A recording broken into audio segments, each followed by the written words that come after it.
Hello and welcome to Extra Innings on National Sports Radio. I am Vann Noland alongside Owen Noland, coming to you a day early this week.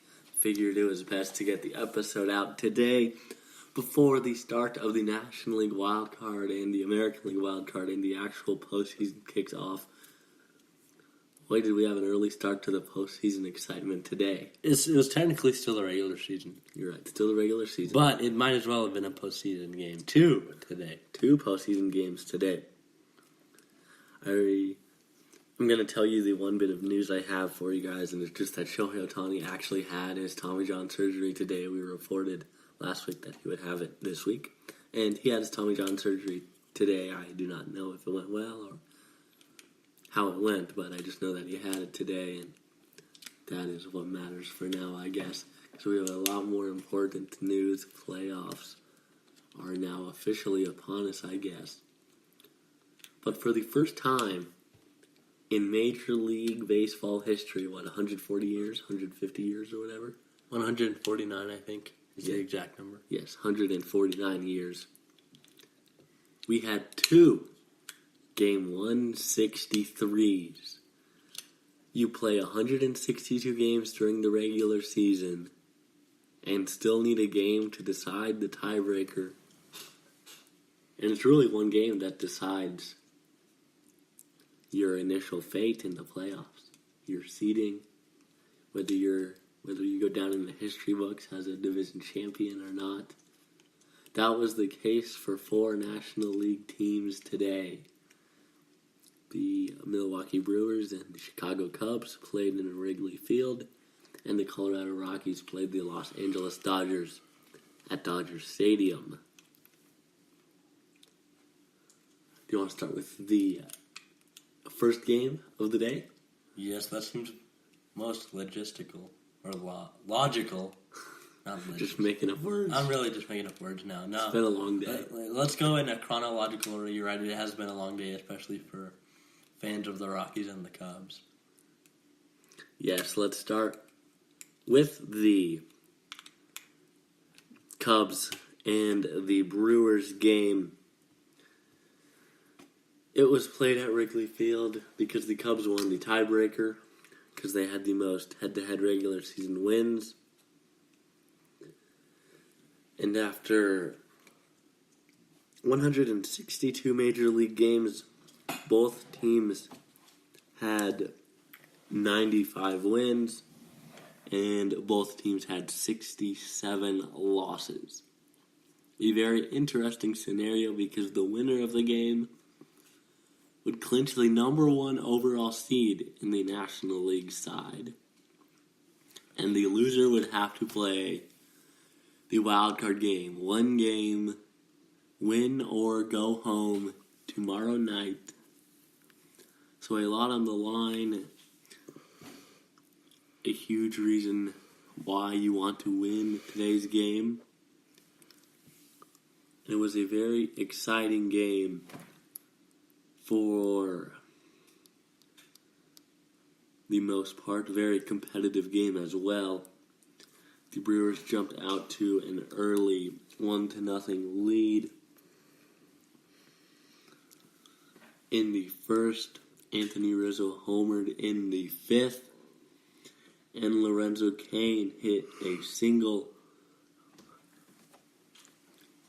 That led to the Brewers scoring 2 runs in the top half of the 8th inning to take the lead and eventually beat the Chicago Cubs at Wrigley Field.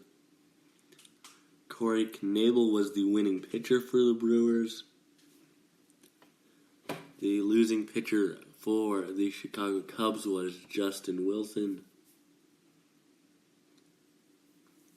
And Josh Hader picked up his 12th save for the Brewers. Hader pitched the 8th inning and the 9th inning for the Brewers and looked pretty dominant. The Brewers are not a team I would want to play right now in the postseason. They have, and I'll get to this a little more later when we sort of get to our predictions for the playoffs, but the Brewers needed to win down the stretch if they wanted to have a shot at the division crown. And they took it into their own hands. They got hot at the right time. Basically said, we will not be denied this division crown. And they won enough games to force a 163, and they went out there today and played excellent baseball and won the game. I would just like to say a quick note. What have I said all year long? Since March when we did our preview show, in July when we did our second half prediction, even last week when we did our predictions, that the Milwaukee Brewers were the best team in the NL Central and they were going to win it when it's all said and done. And look what they did today at Wrigley Field. And look how they did it. With their bullpen, Josh Hader, one of the best relief pitchers in all of baseball, looked absolutely unhittable today at Wrigley Field. They don't have a great offense, although they do have an MVP candidate in Christian Yelich. But that bullpen, man, you get into the sixth inning, if you're trailing against Milwaukee, good luck. Because that bullpen is something else. And a big reason that I picked them to win the NL Central when everybody else was picking the Chicago Cubs. If you look at the way last year ended, the Brewers, for a good part of that year, were the best team in the NL Central before fading in the second half, especially in August and September, and missing out on the playoffs entirely. This year, a completely different story. The Brewers pretty much controlled their own destiny this final week. Not really. I take that back. The Cubs did, and they failed. But the Milwaukee Brewers, like I've been saying all year long, were the best team in the NL Central, and they went out and proved it today in Chicago, on the road. That's got to be so awesome after two second-half collapses these past 2 years for the Brewers. Always had started off the season hot, but the goal always has to be to finish the season as strong, if not stronger, than you started it, and they did that this year. So hats off to the Milwaukee Brewers. Phenomenal season that is not done quite yet. And they've got home field throughout the NL half of the playoffs in the LDS and the NLCS if they get to that, if they get that far. Yes, and we'll go to the second game of the day. Try to stick with just the game, and then we'll get to playoff predictions, and you can go more into your future of the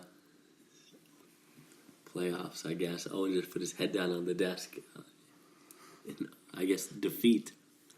I'm not happy about the game today as a Rockies fan, but Walker Buehler, dare I say, the best pitcher in the Dodgers rotation? Right now, this season, maybe. Kershaw's battled injuries, and Walker Buehler has stepped up and looks to be a great pitcher, not just right now, not just next week, but for years to come for the Los Angeles Dodgers. And he turned in a great performance today. Yes, Walker Buehler, 6 2/3, 1 hit allowed. Really baffled Rockies hitters all day long. Heck of a performance from the rookie. Wait a minute, how can we talk about the Brewers without talking about Jolie Chacin? Okay, go ahead. 6 innings, or 6 1/3 maybe it was, only allowing 1 earned run to that Cubs offense. Pitching in a division tiebreaker on the road. Yeah, who would have thought Chacin would be Which Rockies fans would have thought that Jolie Chacin would, man, in 2018, be pitching in a tiebreaker game between the Brewers and the Cubs, and he would only allow 1 run? A heck of a performance today from Jolie Chacin, the Milwaukee Brewers pitcher, who's actually pitched well all year to a sub-4 ERA. I believe the exact number is 3.85, although I could be wrong on that. But Chacin has quietly been exactly what the Brewers need. You look on paper, they got Chacin, not too great, you don't think. But then you look at the ERA, you look at the numbers. Chacin has been a pretty good pitcher all year for the Brewers. Yes, some veteran presence, real consistent all year long. So that was good for the Brewers. Good to see you're not necessarily the top of your rotation step up, but when you have, well, I guess today almost full 40-man roster stepping up. Tomorrow and for the rest of the year it'll be 25 men. All 25 men need to step up. But good to see if you're a Brewers fan. Getting back to the Rockies and Dodgers game, though, Cody Bellinger hit a home run with 2 outs in the 4th inning. This was so tough to watch as a Rockies fan. First batter of the inning. I'm drawing a blank. I'm drawing a blank on the Dodgers hitter. That it was Max Muncy that struck out. Tony Walters couldn't catch the ball, and he was safe on first. All right, nothing major, no damage done yet. Marquez bounces back, strikes out the next 2 hitters. So at this point, he has 3 strikeouts in the inning, yet the Rockies are still not out of the inning. And these mistakes will come back to haunt you. Cody Bellinger. Especially in October. For October. Rocktober, as the Rockies call it, it's true. Cody Bellinger came back and hurt the Rockies, made them pay for their mistakes. He hit a 2-run home run to give the Dodgers the 2-0 lead. In the very next inning, it was Max Muncy with a 2-run home run. And he increased the Dodgers' lead to 4-0. At that point, the Rockies then pulled German Marquez. A good start, not like he had been pitching lately, but certainly should have fared a little better, I think, than the results will show. But the Dodgers struck for 1 more in the 6th, and that was just about all she wrote for this one. Arenado and Story both homered in the 9th inning as the Rockies offense finally came alive off of Kenley Jansen. But only 4 hits today from the Rockies offense. Gonna need a little more offense. The offense of the past week and a half if they are going to want to go farther in the playoffs. But the Dodgers are now the number 2 seed in the National League playoffs. And they will host the Atlanta Braves on Thursday. The time is yet to be determined.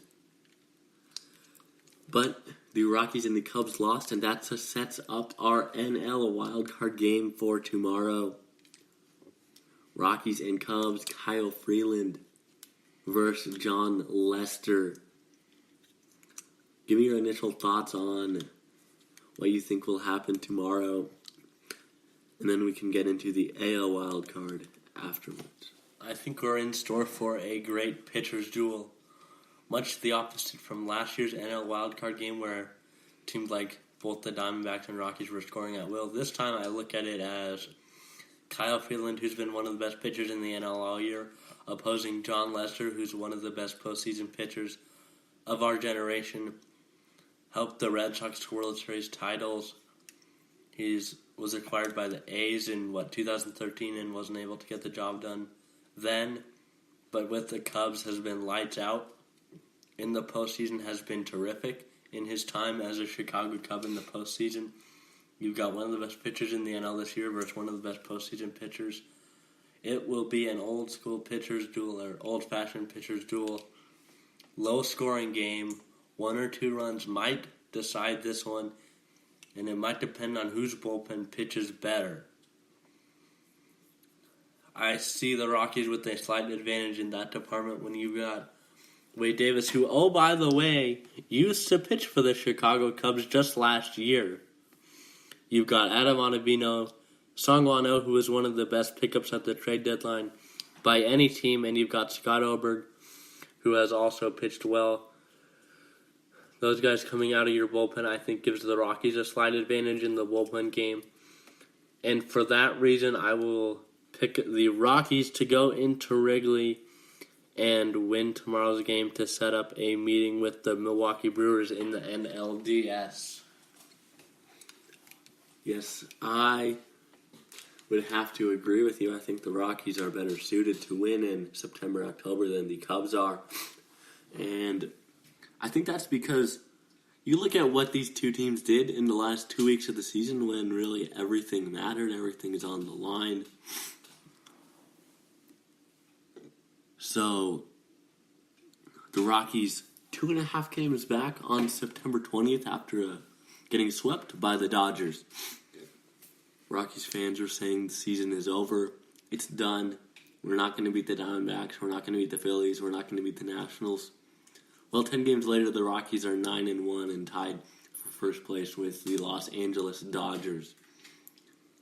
The Chicago Cubs, meanwhile, were surrendering their division lead that they'd had since the middle of June to the Milwaukee Brewers. Another reason I would not want to face the Brewers at this time, but the Cubs were in control. They controlled their own destiny. They win more games than the Brewers, and you win the division. No game 163 necessary. You're the number one seed in the National League. But no, they could not do it. The Brewers came back, and the Brewers even won today at Wrigley Field. So much for a home field advantage. I do think the Cubs have a slight advantage not having to travel tonight. The Rockies have to. Yesterday they were in Colorado. Today they had to travel to Los Angeles. Actually, I guess last night. And tonight they are on their way to Chicago. So 3 cities, 3 days, coming from altitude, then to LA with the warm weather. Chicago not supposed to be quite as warm tomorrow, but still pretty crazy travel schedule. I think if there's a team that can bounce back from this, it's the Rockies. So many times this year they've been counted out after getting swept by the Dodgers. They weren't supposed to be there. They weren't supposed to contend for the division anymore. It was supposed to be the Dodgers division. No. The Rockies said they didn't want that. The Rockies showed their resiliency. And the Cubs really just sort of put it on cruise control, sort of started to take the lead for granted, I guess, if that's a way to put it. They did win on Sunday to at least have a tie, to at least force a tiebreaker game. But, I don't know, the Cubs just came out a little flat today. I don't know if they are equipped to really win in October like the Cubs teams of years past. They just seem to be lacking the it factor a little bit, that the Rockies seem to have an edge. And the Rockies are throwing Kyle Freeland, one of the best pitchers on the 2018 season. So that is what I will also go with the Colorado Rockies to win tomorrow's game. I think it'll be a close one. It'll be a pitcher's duel. It'll come down to who can score runs late. But I'm going to have to go with the Rockies. And that will bring us to our American League Wildcard game. Oh, and you were just looking up, did you find who's pitching for the A's? No, I did not. Both teams actually have not announced who they are going to start. Although for the Yankees, it is probably either going to be the left-hander J.A. Happ or the right-hander Luis Severino. For the A's, it's a little more up in the air. Brett Anderson pitched on Sunday, so he will likely be unavailable.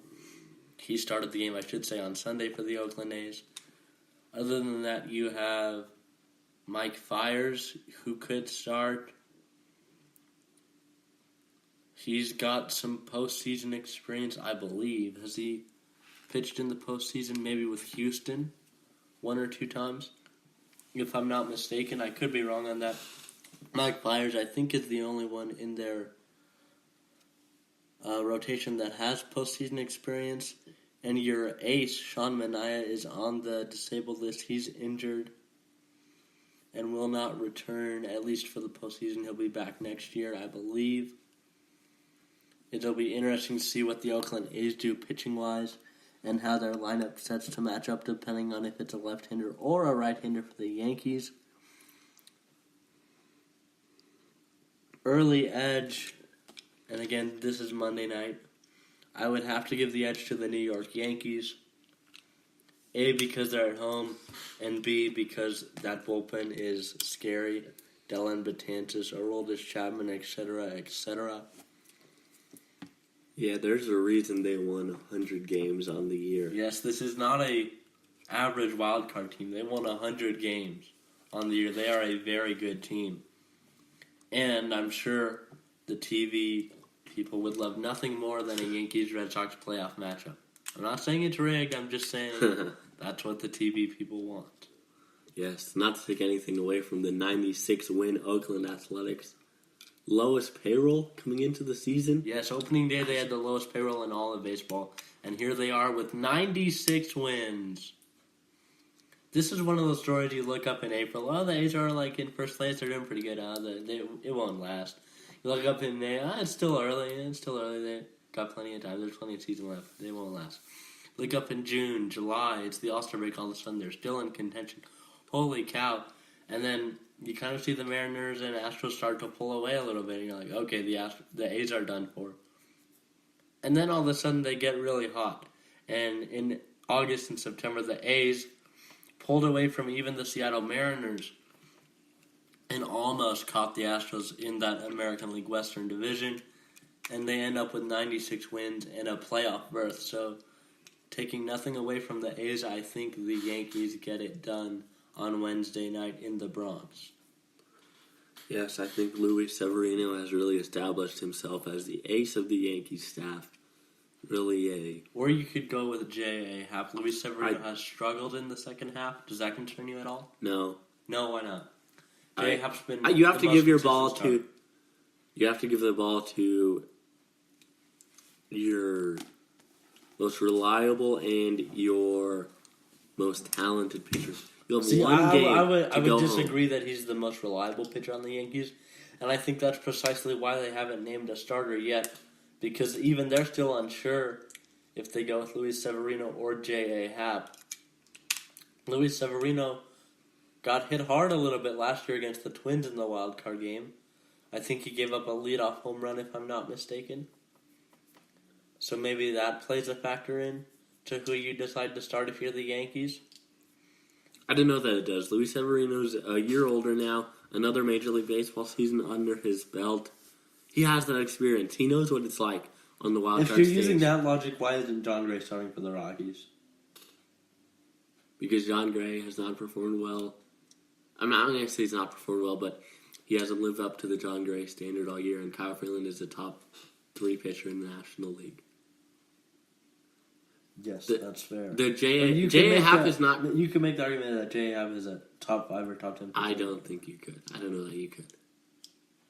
He was a big trade deadline acquisition, and outside of when he was He's injured. a great pitcher. Don't get me wrong, but I think Luis Severino is on another level than J.A. All right, Happ. you think they go with Severino? I think personally that they go with J.A. Happ. So we will find out. I guess Wednesday night. All the more reason to watch. Either way, interesting that we still both pick the Yankees. Yes. So maybe it doesn't matter who they start. Maybe they're just that good, I guess. Maybe. But interesting. Should be a wild postseason. The Dodgers will take on the Braves in the other National League Series, and the Indians will take on the Astros in the other American League Series. So that is what is in store. We will be back next week on Tuesday at the same normal time, normal place. Normal time, same place. We would like to thank you for listening to this episode of Extra Innings, whenever and however you have listened to us. This has been Extra Innings on National Sports Radio.